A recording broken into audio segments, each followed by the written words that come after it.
Est-ce que vous pouvez nous décrire tout d'abord vos conditions de vie? Merci de me donner la parole. Oui, le problème c'est que là, ça fait presque 5 ou 6 jours où on peut dire que l'armée d'occupation, ils ont vraiment assiégé Gaza. Et déjà, il n'y a pas d'aide alimentaire qui est passée depuis un bon moment.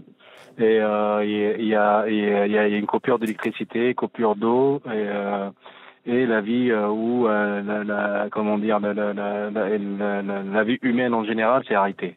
Je peux dire que ce qui se passe aujourd'hui, c'est un peu, c'est Gazagrad.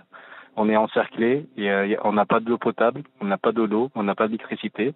Les Iraniens, ils ont commencé à bombarder tous les groupes électrogènes, que ce soit dans les hôpitaux, dans les écoles, les banques, les boulangeries. Donc il n'y a plus rien à manger à Gaza. Alors Le concrètement, problème, comment c'est que faites-vous pour vous nourrir? Comment font vos ben proches? justement, je vais donner vos exemples de moi-même, par exemple. Moi, ce qui reste chez moi, c'est quelques biscuits pour mon petit. L'eau potable, c'est presque, juste, il me reste 2 jerrycans. Et en plus, moi, je suis un peu gâté parce que on a un peu de farine chez nous et ma femme, elle fait un peu du pain chez nous. Donc, on peut passer la vie avec un peu du pain et on a un truc qui s'appelle za'atar ou bien du thym. Ça va, ça peut marcher avec ça. Mais le problème, c'est plutôt les déplacés. Les déplacés qui sont dans les écoles, qui sont dans les hôpitaux. Je peux vous dire que ça fait plus que 5 jours, ils n'ont pas goûté un goût du pain. Et Ça justement, bombarde concernant là. la situation, vous évoquiez les hôpitaux et certaines écoles. Certains de ces établissements ont été également touchés. Quelle est la situation sur place? C'est le panique, c'est vraiment la panique. Les gens, ils ont dit, on a fouillé vers le nord, parce qu'ils ont bombardé tout le quartier de Beth Hanoun et ils sont venus à Gaza. Ils disent, il n'y a pas un endroit sûr. On croyait que dans les hôpitaux, c'est un endroit sûr. Ils ont compris que c'est pas un endroit sûr.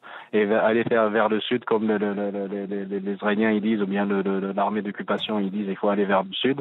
Je ne sais pas si vous avez vu comment ça, il y a des convois qui a été bombardés, surtout des convois des blessés qui a été bombardés. Vous imaginez des ambulances qui ont été ciblées par l'armée et ces ambulances, ils devaient avoir un accord de les faire passer vers l'Égypte. Donc il y a pas mal de gens qui veulent aller vers le sud parce qu'ils disent que c'est un peu plus sûr et c'est pas du tout vrai. Vous avez dit dans votre reportage à Al-Maradi, il y a eu un massacre de 30 unités d'habitation qui a été bombardée, pilonnée par les Israéliens où il y a eu plus de 40 morts. Il n'y a pas d'endroit sûr et surtout que les Israéliens, ils sont en train de dire que aller au sud c'est plus sûr, mais c'est pas vrai. Alors Ça justement, bombarde Israël dit partout. ouvrir la route de Salah al-Din quelques heures par jour pour laisser les civils évacuer vers le sud. Est-ce que c'est effectivement le cas? Est-ce que vous avez pu constater des personnes emprunter cette route durant cette fenêtre? On a 2 routes pour aller au sud. Il y a la route côtière et la route Salah ad-Din. La route côtière a été pilonnée, donc si vous voulez aller, il faut aller à pied. C'est vrai, vous passez l'enfer pour aller de l'autre côté. Il y a un grand risque d'être bombardé. La route Salah ad-Din, moi personnellement, j'ai pas pris la route parce que je veux pas aller au sud. Mais par contre, j'ai un voisin qui s'appelle Mahmoud Bassad, c'est un médecin. Il voulait aller se diriger au sud. Il a pris toutes ses affaires aujourd'hui. Il voulait aller au sud. Et une fois il est arrivé dans ce qu'on appelle le rond-point du Koweït, c'est juste le début de la route Salah ad-Din depuis Gaza à ville. Et là, il a vu que ça bombardait partout. Il a fait demi-tour. Il a conseillé tout le monde qui est autour de chez moi, dans le voisinage, en disant je vous conseille de pas d'y aller parce que ça bombarde partout. Il n'y a pas un endroit sûr. Il n'y a pas de corridor de sécurité pour le faire passer. Et notamment pour les blessés aussi. Normalement, on devait faire passer à peu près 60 blessés vers le terminal Rafah parce que c'était un accord entre les États-Unis, l'Égypte et Israël. Et malheureusement, ils n'ont pas eu d'autorisation de les faire passer parce que la route n'est pas du tout sécurisée. Rami, bonjour. J'ai une question un peu Bonjour. plus personnelle parce qu'on se connaît. Il y a un bilan extrêmement lourd parmi la communauté journalistique de Gazaoui, tous sont vos amis. Comment on fait pour continuer à travailler comme vous le faites sur le terrain tous les jours? On a un vrai problème déjà pour se communiquer. Internet, réseau, GSM, téléphonie qui fixe, ça part et ça revient. Et parfois il y a un blackout pendant 12 et 48 heures, comme la dernière fois c'était 36 heures. Donc on a un vrai problème pour les nouveaux communications et nouveaux niveaux de savoir qu'est-ce qui se passe autour. Par exemple, moi, dans la ville de Gaza, il y a pas mal de journalistes qui sont allés vers le sud, surtout les grandes boîtes de prod, parce qu'ils considèrent que c'est plus sûr. Ils ont peur d'être bombardés comme ça s'est fait en 2021, comme AP et Al Jazeera. Donc tout le monde s'est dirigé vers le sud. Tout le reste qui sont à Gaza, il y a peu d'informations qui circulent et surtout l'information arrive trop tard. Donc il y a le quartier Tal El Hawa qui est pas très loin de chez moi, c'est juste 5 minutes en voiture, même pas. Et pour savoir ce qui se passe, il faut attendre 2-3 heures pour voir le filet des ambulanciers ou bien des gens qui viennent avec leur voiture à l'hôpital Shifa pour voir où ça a été bombardé pour que nous on puisse aller sur place et voir ce qui se passe. Et c'est un vrai manque d'informations et surtout il y a un retard parce qu'il n'y a pas moyen de communication. Deuxième problème qu'on a, c'est le problème logistique. Il n'y a pas de fuel, donc on n'a pas de voiture. On peut pas se déplacer en voiture.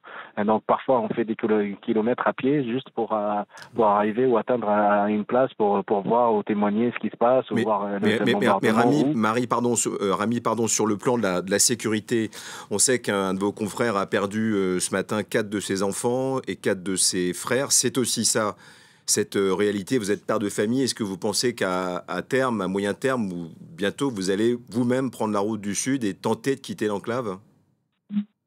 Moi, je crois pas. Tant que je suis toujours à Gaza et que je ne serai pas forcé avec une vraie force où tout a été détruit et qu'il n'y a plus un endroit à Gaza pour rester.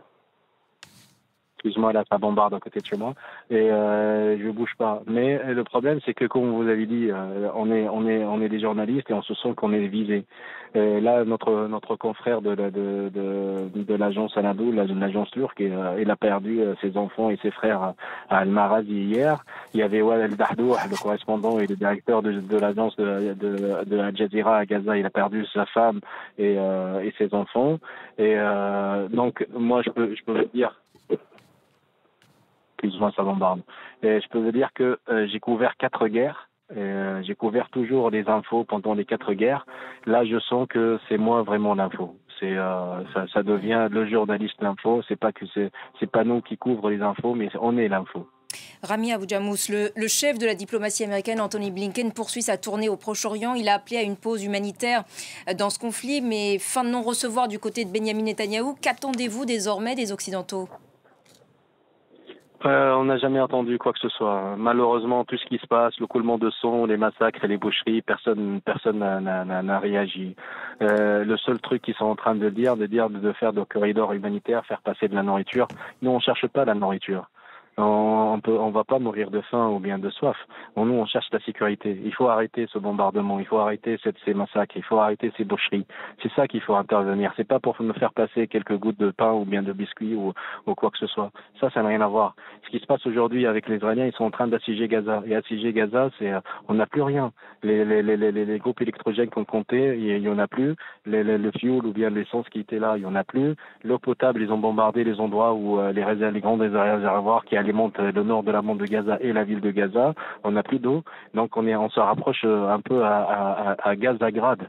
Et il n'y a plus rien. On va mourir en douceur et personne ne sera au courant parce que l'armée d'occupation, ils n'ont plus besoin de bombarder parce que nous, on va mourir parce qu'on n'a rien du tout. Rien.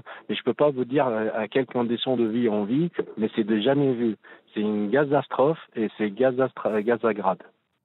Mahmoud Abbas, lors de sa rencontre du jour avec Anthony Blinken, a lié un éventuel retour de son autorité sur Gaza à un règlement global de la question palestinienne, englobant donc la Cisjordanie et Jérusalem-Est. C'est la bonne approche pour vous ? C'est une bonne approche, mais à Mahmoud Abbas, ça fait 22 ans qu'il dit ça, depuis qu'il est au pouvoir en 2004. Là, ça fait 20 ans à peu près, il dit la même chose, mais les Israéliens, il ne veut pas tenir la main. Et lui, il a tendu la main depuis qu'il est au pouvoir en 2004. Ils ont arrêté la deuxième intifada. À l'époque, ils ont dit qu'Arafat était le problème et qu'Arafat, il veut pas la paix. Et ils se sont débarrassés d'Arafat. Et maintenant, les Israéliens, ils disent on n'a pas un partenaire, alors qu'Abbas, il parle que de la paix. Il a tendu sa main depuis 2004. Il y a des arrestations en Cisjordanie, il y a des tueries en Cisjordanie, il y a des annexions des territoires, il y a des agrandir des colonies, et donc ils veulent pas la paix. La question palestinienne est trop simple. Nous, on veut avoir un État sur les territoires de 67 qui vit en paix avec Israël. C'est ça. Mais c'est juste en disant que nous, on n'est pas des partenaires, Gaza n'appartient pas à l'autorité, le Hamas, le machin. Tout ça, c'est que des prétextes. Avant, ce qui se passe, vous avez commencé, ou bien l'Occident, je parle pas de vous à France 24, mais je parle de l'Occident en général, il a commencé de parler de Gaza à partir du 7. Mais nous, le problème qu'on a avec les Israéliens et l'occupation, ça date depuis longtemps. Même avant que le Hamas prenne le pouvoir, même avant l'accord d'Oslo, ça date depuis longtemps. Ça fait 75 ans qu'on souffre de l'occupation. Mais c'est juste l'Occident, il s'est intéressé à ce qui se passe ici parce que l'Israël a été touché par une attaque ou une attaque du Hamas le 7. Donc la vie pour l'Occident a commencé le 7. Ils ont oublié la souffrance des Palestiniens depuis 75 ans. Ils ont oublié les 5000 prisonniers qui sont dans les prisons israéliennes. Ils ont oublié la souffrance qu'on vit à Gaza et qu'on est assiégé depuis des 15 ans ou bien 17 ans. Ils ont oublié tout ça. La vie a commencé ou bien l'histoire a commencé le 7 octobre. Et ça, c'est pas vrai. Et c'est ça le problème. Et pas seulement que ça, mais on a toujours entendu la fameuse phrase « l'Israël a le droit de se défendre ». Mais je comprends pas, c'est qui l'occupant, c'est qui les coupé. Imaginez les chefs de l'Occident en train de dire que la Russie a le droit de se défendre en attaquant l'Ukraine. Mais ils ont inversé les rôles, ils ont inversé tout ce qui se passe. Et ils ont manipulé tout le monde. Rami, est-ce qu'il y a une issue à ce nouveau conflit? Comment vous voyez les choses concrètement? Vous l'avez dit, vous avez vécu 4 conflits. Là, on est dans quelque chose qui est un peu nouveau, tragique d'ailleurs. Comment ça va se terminer selon vous? C'est quoi votre prédiction? Je sais pas. Nous, on est les indigènes. Ils veulent pas. C'est comme un olivier qui est implanté dans cette terre. Ils peuvent pas nous arracher. Le truc, leur plan de transfert de 2,2 millions de personnes au Sinaï et puis les faire distribuer dans les pays européens ou américains ou au Canada ou ce que vous voulez, là, ça va pas marcher. Nous, on est là, on est resté là. On est déjà la majorité de la bande de Gaza sont des réfugiés qui ont quitté leur ville natale en 48 et aujourd'hui on veut devenir des nouveaux réfugiés. Nous on va pas accepter ça. Et le deuxième plan qu'ils sont en train de faire le gouvernement de Vichy ou bien avec. Gardez-vous malgré tout espoir pour l'après-guerre, Rami Abou-Jamous? Quelle peut être la solution selon vous? J'ai l'impression que la ligne a été coupée avec Rami Abou-Jamous. Cyril, un mot peut-être de ce témoignage très fort qui oui, c'est l'une des voix indépendantes qui peuvent sortir de Gaza. Rami est quelqu'un avec qui nous sommes une communauté de journalistes qui avons travaillé avec lui à la voir avec anxiété tous les matins. On se parle et déjà il commence les messages sur WhatsApp quand il le peut par toujours vivant. Au pluriel, parce que c'est une famille, et il y a à la fois de la dignité, du courage, mais également une incroyable détermination, puisque je rappelle qu'il n'accepte pas de quitter, s'il le pouvait, l'enclave de Gaza et Gaza City, pardon. Malgré les bombardements qu'on a entendus durant il reflète aussi une forme d'état d'esprit qui peut régner dans le nord de Gaza. Et je pense que la ligne a été coupée parce qu'il y a des bombardements, et c'est ce qui peut altérer les communications.